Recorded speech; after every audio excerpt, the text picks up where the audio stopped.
Our first speaker is someone who I think needs very little introduction. He's a longtime Solidus supporter, and he's helped keep Solidus running over the past few years. He's come all the way from the Netherlands to tell us about payment provider integrations. It's Peter Berkenbosch. Peter, they're all yours. Thanks, Sean. Just get my...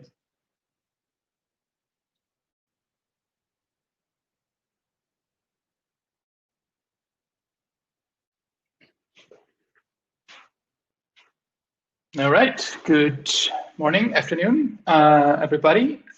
I am talking about building payment provider integrations with our current dev support tools. And first, a little introduction, if my slides actually work. There you go. Just so I made proper introductions. Yeah, I'm Peter. I live in the Netherlands. Been working on Solidus and Spree for a couple of years now. I'm doing some work on the open source collective, and really enthusiastic and happy to be able to present to you all today. So payment providers, we integrate that through extensions in Solidus. And some of you who visited the community day a couple of weeks ago will recognize a few things. Because I'm going to jump in on extensions and extension development really quick before going into the nitty-gritty details of the payment provider system that we can use. So what is a Solidus extension actually?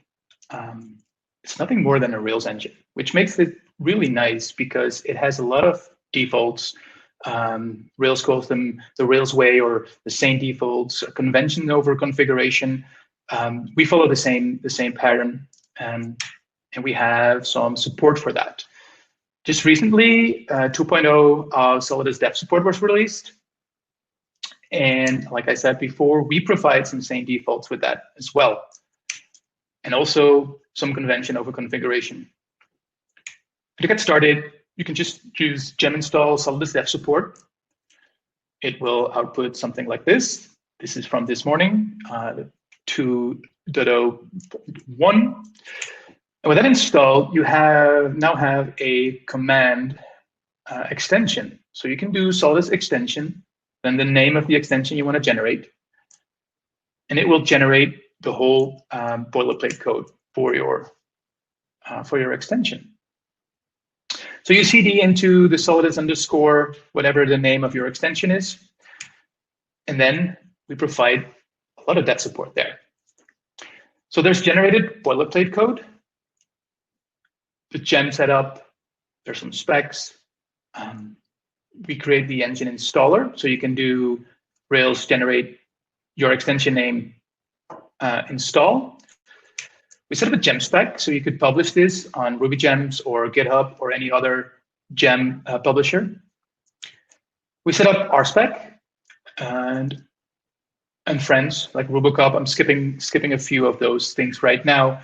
But RSpec is set up and CircleCI is set up for you as well. And I want to highlight this one particularly because there are ORP files that are provided with the CircleCI setup. You don't need to do anything with that.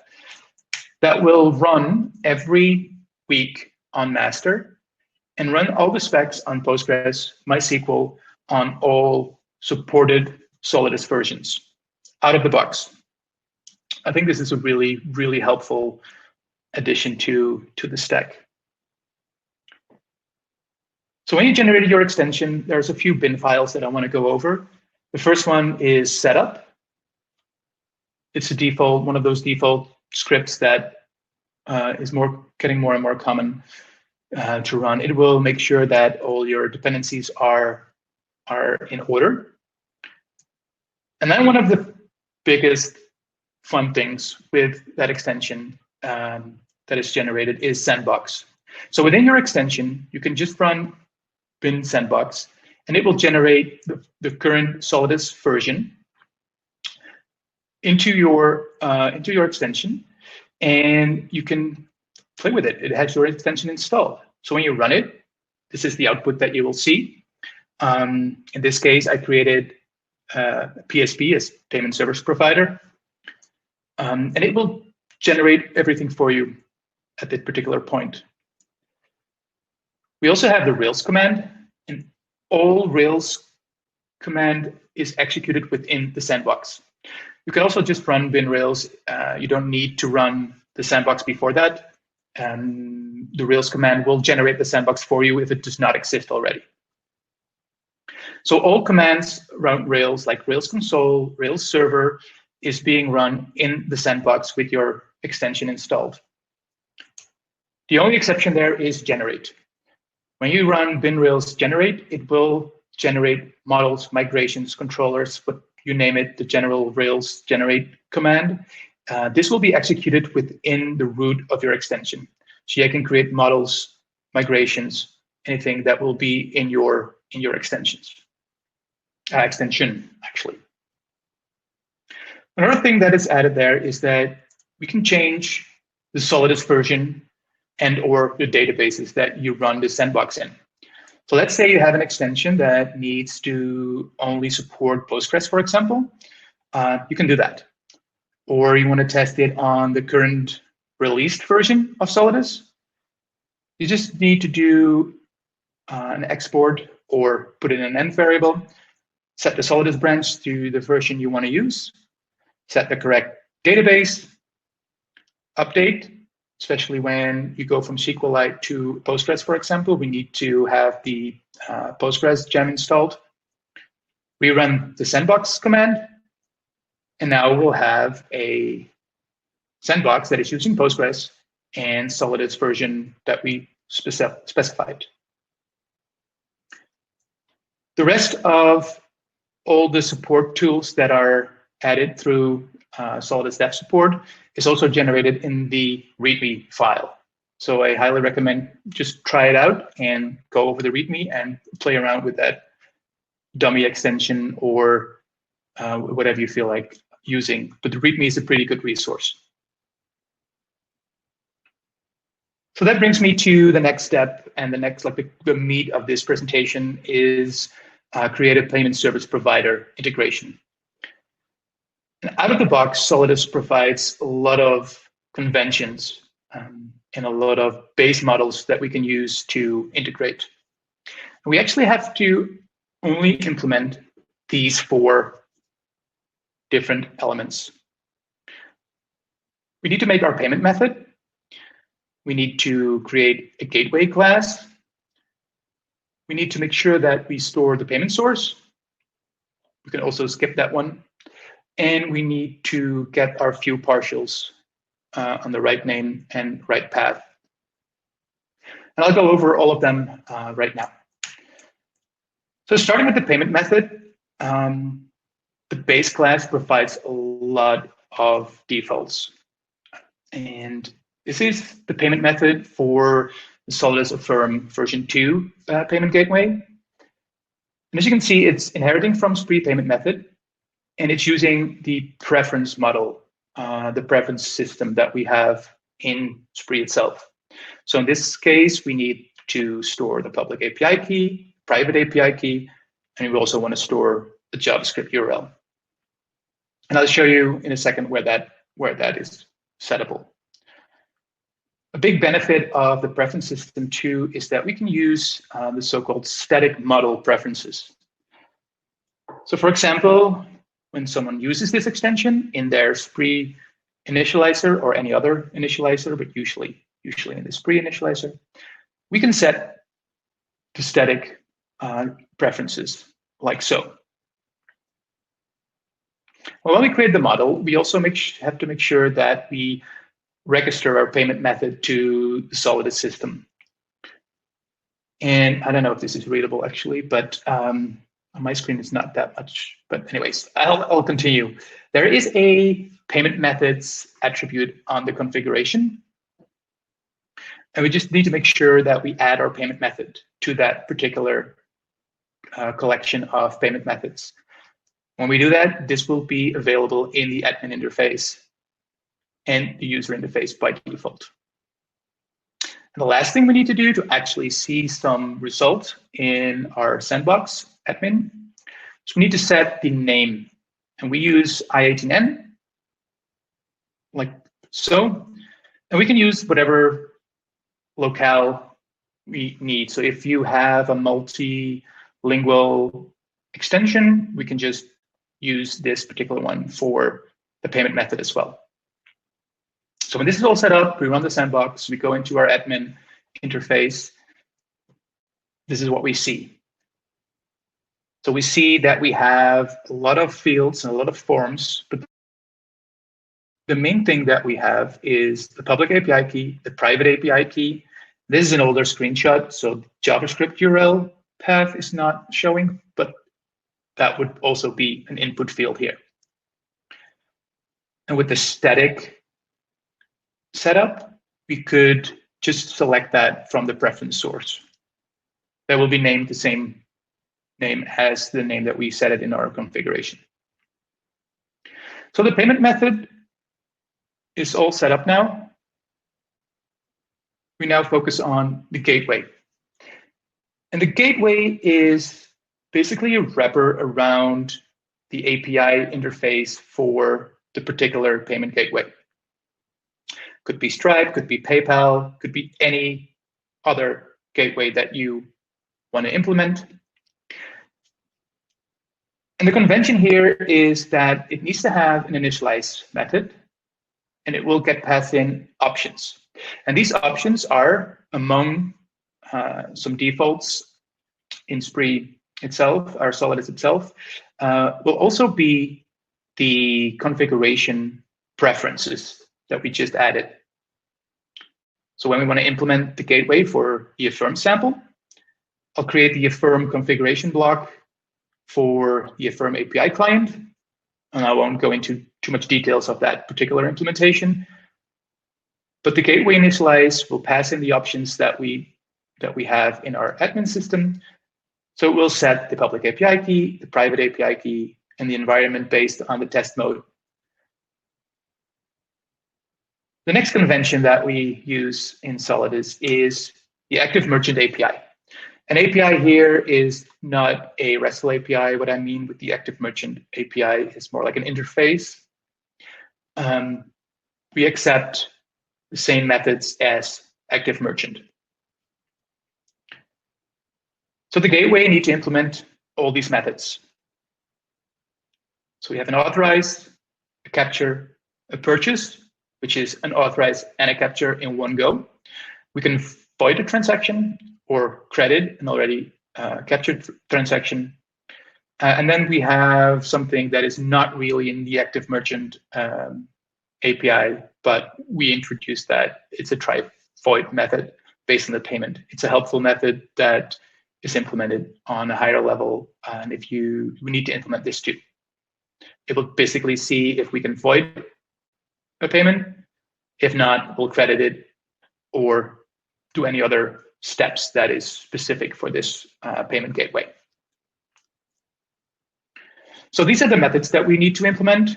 We have the money object, a source, I'll come back to that later, transaction ID or response code. Those are the main elements of all communication around payment. The returns, however, have to follow the active merchant billing response form. And a sample is here for the authorize of that Affirm fee 2. We completely authorize, so we skip the money.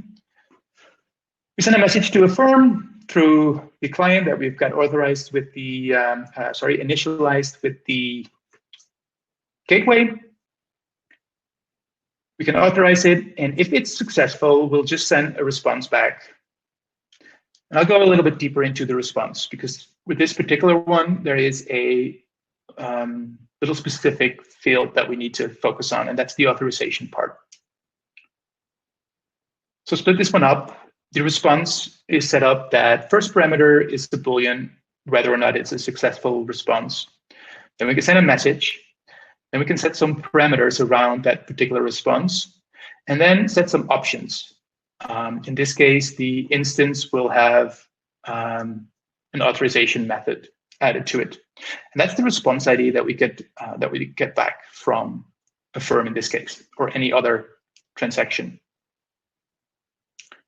So authorization is used internally, and we set this on the payment instance. So when this is called, we are in a checkout, we have an order, and the payment for this particular order will be authorized. And then we set the response code to the authorization that got back from our payment service provider on the specific payment. And this code is in the payment processing module.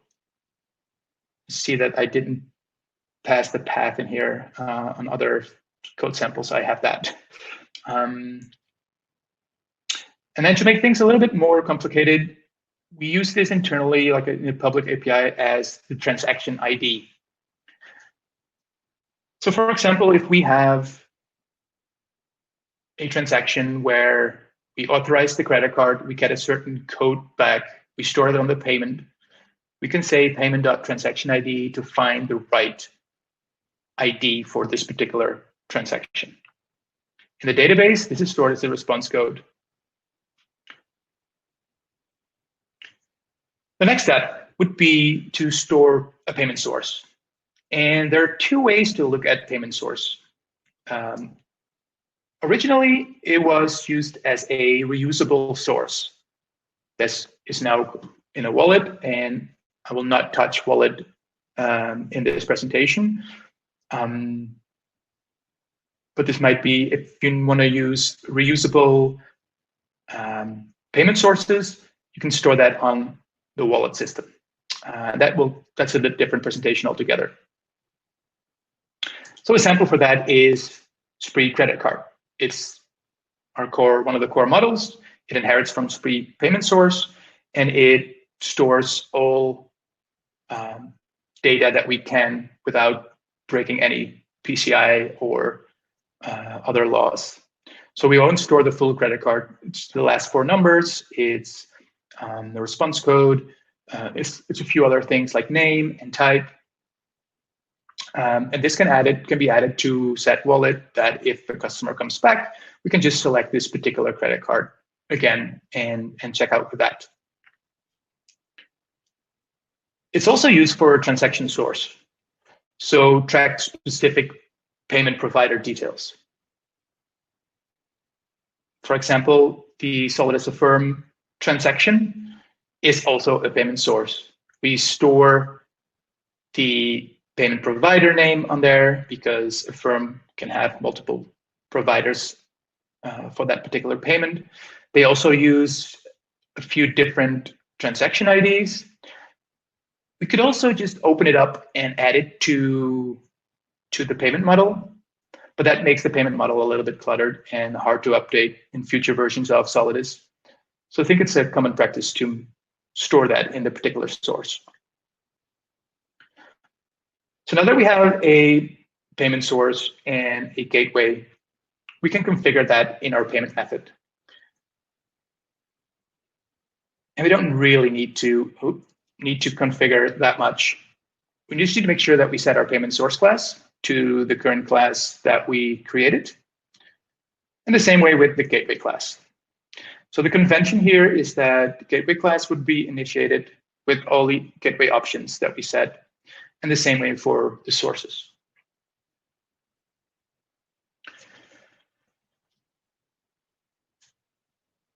And the next step is adding few partials. Again, we have conventions here. There's a method called partial name on the payment method that we will return the particular partial that will be rendered. There's a bunch of partials that are rendered. We're going to start with the front end. So the default front end app, and if you don't use the supplied front end gem, this might be different. But assuming you are using the default front end part, this is what's being rendered when you do the checkout and you are on the payment step. It will find a method partial and render it and pass in the current payment method. That's part of that. So for the Affirm V2, for example, this is how it looks. We have access to the payment method. So we set up some helper files there. We also have access to the current order. So in this particular case, we will redirect to Affirm, but we need to make sure that Affirm knows what the order is. And that's what we do with the Affirm payload JSON, the second line from the bottom.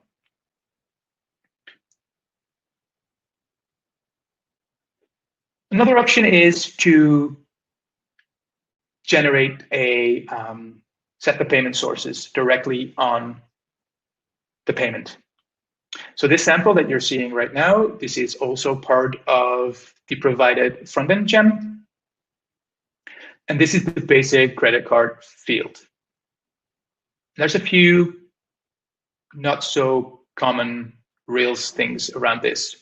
And they're mostly around source attributes. So the source attribute, we need to scope that on the payment source based on the payment method, like so. And it looks a little bit odd. And there is some magic on that. And I'll point that out in a second, where you can find set magic and change that or get to know that a little bit better. But that will make sure that the payment that you're creating on the front end is passing in this. So if you have a payment source where you can store a name on that particular attribute, this is how you do it. So you pass it in. I'll just move it back one more time. The payment source based on the payment method ID in square brackets, and then whatever attribute name you use, you can set that there. And if this is passed, the form is passed, the source will be created on the payment with the attributes that are provided. So this is the magic file that does that. It's pretty interesting. There's some documentation around the reasoning why this is where it is. But if you're playing with your own payment source and you're wondering how to pass in the right attributes in the form, this is the file to check out. Another file that you can check is the payment create helper file. I'll just pass a little snippet of that. This is where the source is added to the payment. We also automatically check if there's a user method on the source, so we can also easily set the user. This is one of those conventions that are a little bit hidden, and I think it would be beneficial to take a look at how this looks. We also need to provide some admin view partials. There are two. One is called the source forms, and the other is the source views. The source forms is providing the admin interface with a form to provide payment through the admin. So if you have customer support agents that need to log in and you have your client on the phone giving you their credit card details, that's the place where it will be added and processed. The source views, name already says it, is the view of the specific payment source. So for the Affirm, we simply render that we do not support it. We do need to render it, otherwise we'll have an error that this particular partial cannot be found. And for the view part, we render the transaction ID, in this case also the checkout token, and the specific provider, since those things are different, and it's really beneficial to show that in the admin. As per usual, I go really fast, but I have a few more things. I also skipped a few parts. And in hindsight, I might have had to add it, seeing the time that I'm in right now. API view partials. By default, it's on the same setup.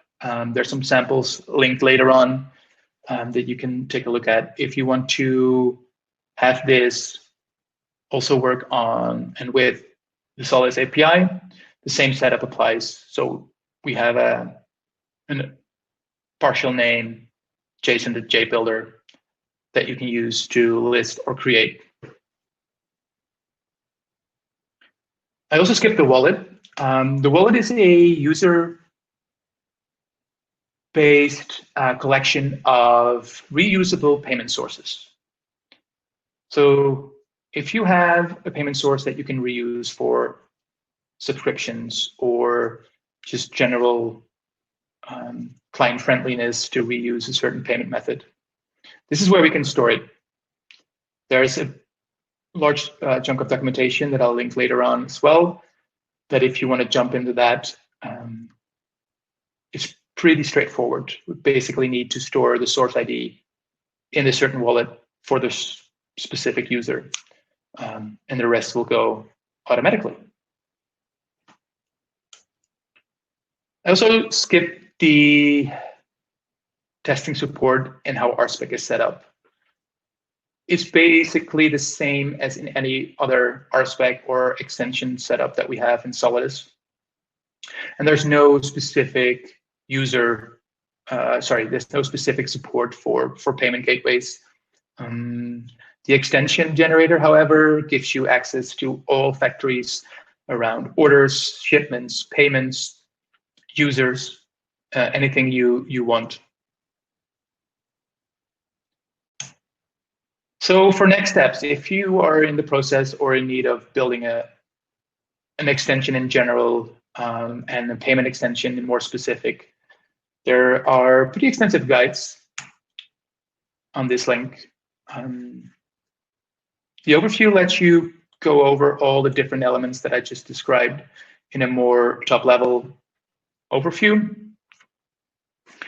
And what I like to do myself is get inspired or cargo culting. It depends on how you look at it, by looking at other extensions. So we have the Affirm V2 extension. I'll share the links, I'll share the slides too. They're linked on GitHub. They're in the Solidus.io contrib repo organization. The Solidus PayPal commerce platform, which just released, is an interesting one to look. We have Solidus Stripe,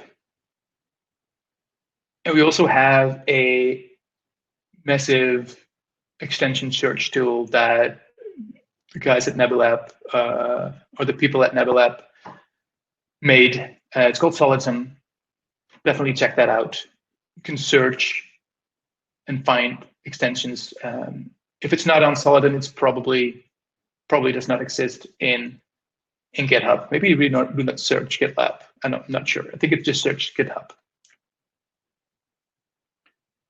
And then one of the final slides is a little bit self-promoting.